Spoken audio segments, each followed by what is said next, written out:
Very good morning. Welcome to business breakfast. నా పేరు ప్రణీత్. ఇక గత వారం మార్కెట్లో లాభాలతో ముగిశాయి. శుక్రవారం మరి స్ట్రాంగ్ గా మార్కెట్లో ముగిశాయి. ఇక ఈ వారం కూడా మార్కెట్లు స్టార్టింగ్ పాజిటివ్ గానే ఉంటాయని ఎక్స్పెక్టేషన్స్ తో ఉన్నాం. మనం ప్రస్తుతం ఎస్జిఎక్స్ నిఫ్టీ కూడా ఆల్మోస్ట్ 18 పాయింట్స్ లాభంతో ట్రేడ్ అవుతుంది. ఏషియన్ మార్కెట్స్ కూడా లాభాలతో ట్రేడ్ అవుతూ ఉన్నాయి. ఇక ఇవాళ ఈ వారం గురించి మార్కెట్ల గురించి విశ్లేషణ అందించడానికి, అలాగే సలహాలు, సూచనలు, కాలర్స్ కి సమాధానాలు ఇవ్వడానికి అనలిస్ట్ లో కుటుంబరావు గారు, అలాగే శేషు గారు ప్రస్తుతం స్టూడియోలో ఉన్నారు. వారితో మాట్లాడతాం. వెరీ గుడ్ మార్నింగ్ అండి. కుటుంబరావు గారు, లాస్ట్ వీక్ చూస్తే చాలా పాజిటివ్ గా మార్కెట్ కనబడాయి. సో ఈ వీక్ ఎలా ఉండబోతోంది? స్టార్టింగ్ అయితే పాజిటివ్ గానే ఉంటుందండి. బట్ డెఫినెట్లీ ఎక్కడి నుంచి ఏంటంటే ఇక మార్కెట్ స్టాక్ స్పెసిఫిక్ ఉండొచ్చు ఎక్కువగా. ఎందుకంటే Q2 రిజల్ట్స్ వస్తాయి కాబట్టి ఏ కంపెనీ అయితే మంచి రిజల్ట్స్ చూపిస్తుందో అట్లా హైట్ అండ్ యాక్షన్ ఉంటుంది. ఏ కంపెనీస్ అయితే డిసప్పాయింట్ చేస్తాయో వాటిని మార్కెట్స్ చాలా హార్ష్ గా ట్రీట్ చేసే పాసిబిలిటీ కూడా ఉంటుందన్నమాట. కాబట్టి ఇన్వెస్టర్స్ పిక్ అండ్ చూస్ చాలా కేర్ఫుల్ గా చేయాలి ఈ అక్టోబర్ మంత్ లో మాత్రం. ఎందుకంటే stocks out performers, under performers లో వైడ్ డిస్పారిటీ కూడా ఉంటుందన్నమాట. ఎందుకంటే మార్కెట్ ఎక్స్పెక్టేషన్స్ ని ఎక్సీడ్ చేయగలిగిన కంపెనీస్ కి డెఫినెట్లీ ఈ యూఫోరియాలో హయ్యర్ వాల్యుయేషన్స్ వచ్చేసి చాలా ర్యాపిడ్ గెయిన్స్ వచ్చే పాసిబిలిటీ కూడా ఉంటుంది. అయితే గ్లోబల్ క్యూస్ చూస్తే యుఎస్ లో కూడా కాస్త డేటా కాస్త పాజిటివ్ గా ఉంది. అదర్ దాన్ ఇన్వెంటరీ డేటా తప్పితే అదర్ డేటా అంతా కూడా పాజిటివ్ గా ఉండటంతో S&P అండ్ డౌ బోత్ కూడా న్యూ హైస్ కంటే షార్ట్ టర్మ్ హైస్ కి దిశగా వెళ్తున్నాయి అనమాట. కాబట్టి సెప్టెంబర్ లో వచ్చిన ర్యాలీ కనుక యుఎస్ లో అక్టోబర్ లో కూడా కంటిన్యూ అయితే డెఫినెట్లీ మన దగ్గర ఆల్ టైమ్ హైస్ చూడటం పాసిబిలిటీ చాలా లైక్లీగా ఉంది. మేబీ ఈ వారం టెస్ట్ చేసినా కూడా all lifetime highs rule out చేయలేము అనమాట. ఎందుకంటే Nifty once it is above 6180 అనమాట. ఇవాళ కంటిన్యూస్ గా ట్రేడ్ అయితే there is every likelihood that 6200 plus ఇటు నిఫ్టీ ఫ్యూచర్స్ లో క్రాస్ అయ్యి డెఫినెట్లీ ఇటు స్ట్రైకింగ్ డిస్టెన్స్ లోకి వచ్చేస్తుంది అనమాట లైఫ్ టైమ్ హైకి. కాబట్టి ఈ వారంలో వచ్చినా కూడా నేను రూల్ అవుట్ చేయలేను. Any correction disappointment from corporate earnings తోటి వస్తే కూడా it may be limited to only up to 6000 levels అని చెప్పేసి అని అనుకుంటున్నాను. ఎందుకంటే బ్యాండ్ చేంజ్ అయిపోతుంది 5950 to 6300 అనమాట. కాబట్టి ఇన్వెస్టర్స్ ని పొజిషన్స్ హోల్డ్ చేయమని చెప్పేసి చెప్తాను. Any sharp decline, intraday declines వస్తే కూడా ఫ్రెష్ పొజిషన్స్ క్రియేట్ చేయడానికి మొగ్గు చూపమని చెప్పేసి కూడా అడ్వైస్. ఓకే శేషు గారు, సో ఈ మార్కెట్ లాస్ట్ వీక్ ఎంత పెరిగింది? సో స్వల్ప సర్దుబాట్లు ఏమైనా జరిగే అవకాశం ఉందంటారు ఈ వీక్? మార్కెట్ లో అయితే కరెక్షన్ ఇప్పుడున్న పరిస్థితుల్లో మార్కెట్ చాలా అనుకోని విధమైన బుల్ మార్కెట్ లో ఉన్నాము. కరెక్షన్స్ వచ్చినా కూడా పెద్దగా దాని గురించి పట్టించుకునే అవసరం లేదనుకుంటాను. ఎందుకంటే వచ్చినా కూడా ఒక 50 పాయింట్స్ ఇంటర్డే కరెక్షన్స్ లేకపోతే ఒక రోజు కరెక్షన్ రావచ్చు. అంతకుమించి ఇప్పుడున్న మార్కెట్ లో చాలా అసలు నెగిటివ్ న్యూస్ అంటూ కంప్లీట్ గా మార్కెట్ కి దూరం అయిపోయినాయి. దాంతోపాటు మార్కెట్ కి ఒక గ్లోబల్ గా కూడా అన్ని మార్కెట్ చాలా సపోర్ట్ ఉంది. దీన్ని దృష్టిలో పెట్టుకుంటే మార్కెట్ న్యూ హైస్ కి వెళ్లే అవకాశం ఉంది. ఈవెన్ ఎర్నింగ్స్ మనకి ఈ మంత్ లో ఎర్నింగ్ సీజన్ ఉంది. ఇంకోటి ఏంటంటే ఇలా మనకి హిస్టారిక్ గా చూస్తే ఈ మంత్ ఎక్కువ నిఫ్టీ కానీ సెన్సెక్స్ కానీ రిటర్న్ ఇచ్చే అవకాశం పెద్ద కనపడలేదు. అంటే ఓవరాల్ గా చూస్తే 4% ఈ మంత్ లో మార్కెట్స్ నెగిటివ్ ఉంటున్నాయి. అయితే నేను అనుకోవడం అది కూడా ఈసారి ఆ విధంగా ఉండకపోవచ్చు. ఈసారి ఈ మంత్ లో కూడా మార్కెట్ పెరిగే అవకాశం ఉంది. ఫస్ట్ నేను అనుకున్నాను ఈ మంత్ కొంచెం సైడ్ వేస్ ఉంది, కొంచెం నెగిటివ్ ఉంటుంది అనుకున్నాను. కానీ లాస్ట్ ఒక 3-4 ట్రేడింగ్ సెషన్ లో గమనిస్తే ఎఫ్ఐఎస్ కంటిన్యూగా బయింగ్ చేస్తున్నారు. దాంతోపాటు అన్ని స్టాక్స్ కూడా ఒక బులిష్ ట్రెండ్ లో రావడం జరిగింది. ఇంకోటి వీక్ ఉన్న స్టాక్ కూడా చాలా స్ట్రాంగ్ అయిపోతుంది. సో ఇటువంటి పరిస్థితుల్లో నిఫ్టీ ఒకవేళ పడ్డం జరిగింది అంటున్నా కూడా ఒక 100 పాయింట్స్ 150 పాయింట్స్ అందుకని పెద్ద కరెక్షన్ వచ్చే అవకాశం లేదు. కాబట్టి ఏంటంటే షార్ట్ సెల్ చేసే వాళ్ళు మరి ముఖ్యంగా చెప్తున్నాను, ఈ మార్కెట్ లో షార్ట్ సెల్ మాత్రం ఇంత పెరిగింది కదా అని స్టాక్ ని కానీ లేకపోతే నిఫ్టీని కానీ బ్యాంక్ నిఫ్టీ కానీ షార్ట్ సెల్ అవాయిడ్ చేయమని సజెస్ట్ చేస్తాను. ఏమాత్రం డిప్ వచ్చినా అది ఇంట్రాడే డిప్ కానీ తర్వాత 1-2 రోజులు కరెక్షన్ వచ్చినా కూడా బై చేసుకోమని సజెస్ట్ చేస్తాను. నిఫ్టీ ఇంకా పెరిగే అవకాశం ఉంది. తర్వాత న్యూ హైస్ కి వెళ్లే అవకాశం ఉంది.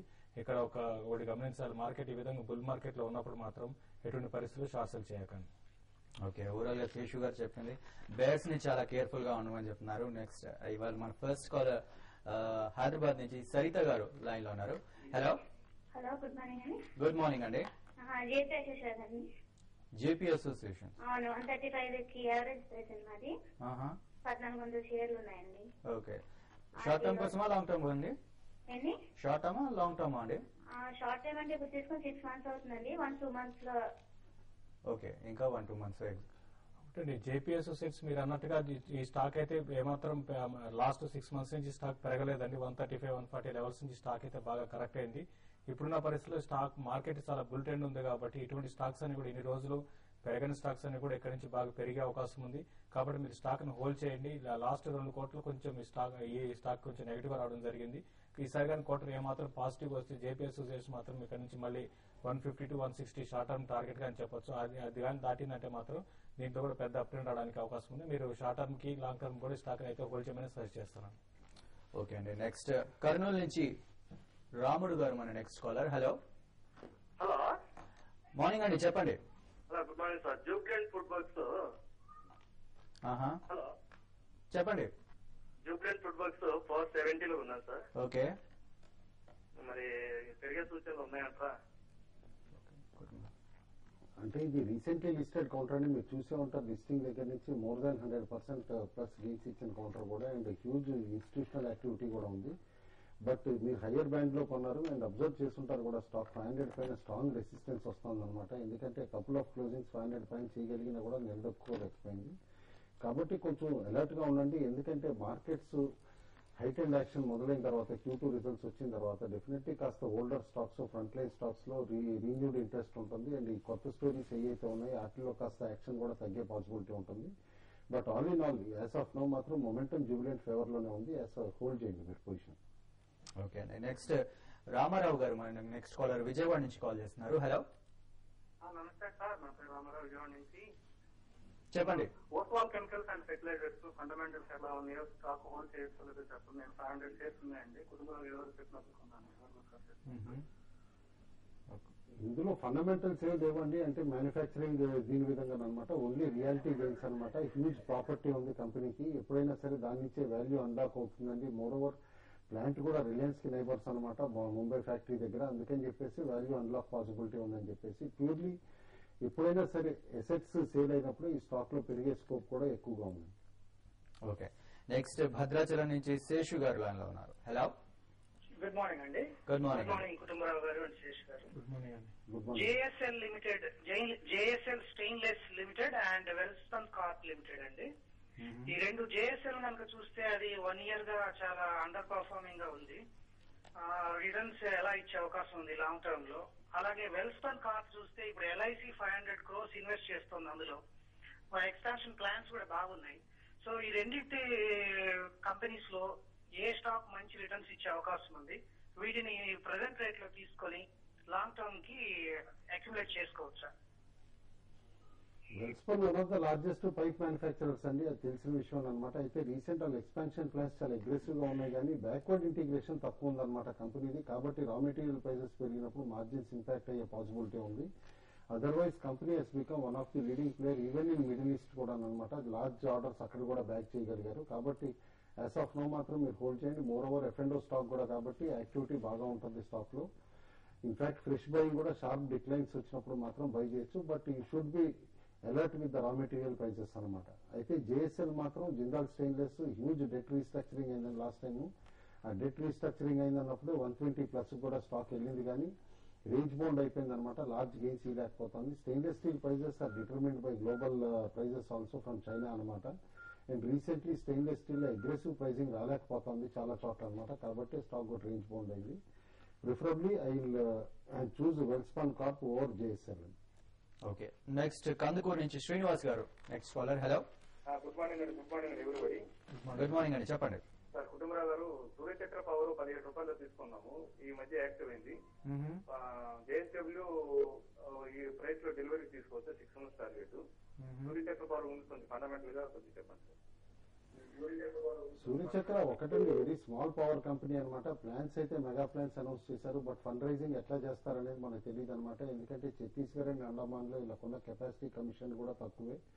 బట్ మీరు చెప్పినట్టే వాల్యూమ్స్ ట్రెమండస్ వాల్యూమ్స్ అవుతున్నాయి లాస్ట్ 1 week లోనమాట. ఇన్ఫాక్ట్ స్టాక్ 22+ కూడా టార్గెట్ చేసి ఇమీడియట్ గా కొంచెం కరెక్ట్ అయింది మైల్డ్ గా. యాజ్ ఆఫ్ నో మాత్రం స్టాక్ హోల్డ్ చేయొచ్చండి. మొమెంటం చూస్తూ ఉంటే some news is there on cards అనమాట regarding fund raising plans or placement. ఆ టైం ఇప్పుడు స్టాక్ 27, 28 కూడా ర్యాలీ అయ్యే పాసిబిలిటీ ఉంది. అప్పుడు ప్రాఫిట్ బుక్ చేసుకోవడం better. JSW holdings after sharp run up అండి రీసెంట్ కాస్త సబ్డ్యూడ్ గా ఉంది. మనం అబ్జర్వ్ చేస్తుంటే Friday trading pattern morning markets range bound గా ఉన్నప్పుడు స్టాక్ 2250+ వెళ్ళింది. అదే మళ్ళీ markets end of the day చాలా స్ట్రాంగ్ క్లోజింగ్ ఇస్తున్నప్పుడు స్టాక్ వీక్ అయింది. 2210, 2205 దాకా వచ్చిందన్నమాట. కాబట్టి రీసెంట్ రన్అప్ తర్వాత స్మాల్ కరెక్షన్ రూల్ అవుట్ చేయలేం మనం. క్లోజర్ టు 2100 గుడ్ బెట్ అవుతుంది. ఓకే. నెక్స్ట్ నర్సన్నపేట నుంచి మన నెక్స్ట్ కాలర్ ఉన్నారు బాబు గారు. హలో నమస్తే సార్, కుటుంబరావు గారు, శేషి గారు, నమస్తే గారు. నమస్తే అండి. నమస్తే అండి, చెప్పండి. సార్ ఇప్పుడు నేను 107 లో జూపిటర్ బయోటెక్ 500 షేర్ కొన్నాను. ఇది 135 వరకు వెళ్ళి రిటర్న్ వచ్చింది.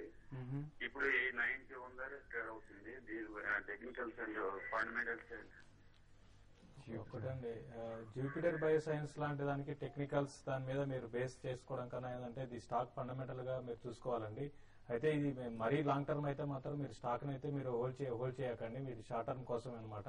కాబట్టి ఏమాత్రం మీరు ర్యాలీస్ వస్తే స్టాక్ ని ఎగ్జిట్ కావడానికి ప్రయత్నం చేయండి. దీనికన్నా ఎందుకంటే మార్కెట్ చాలా బుల్ మార్కెట్ లో ఉంది కాబట్టి దీంట్లోనే మీరు ఇంకా ఆగిపోయి ఉంటే మాత్రం మీరు వేరే స్టాక్స్ లో మిస్ అయిపోతారు. కాబట్టి దీని నుంచి స్టాక్ నుంచి ఎగ్జిట్ అయిపోయి వేరే మంచి స్టాక్స్ ని సెలెక్ట్ చేసుకోమని సజెస్ట్ చేస్తాను. ఓకే అండి, ఇప్పుడు షార్ట్ బ్రేక్ తీసుకుందాం. బ్రేక్ తర్వాత మరిన్ని కాల్స్ చూద్దాం.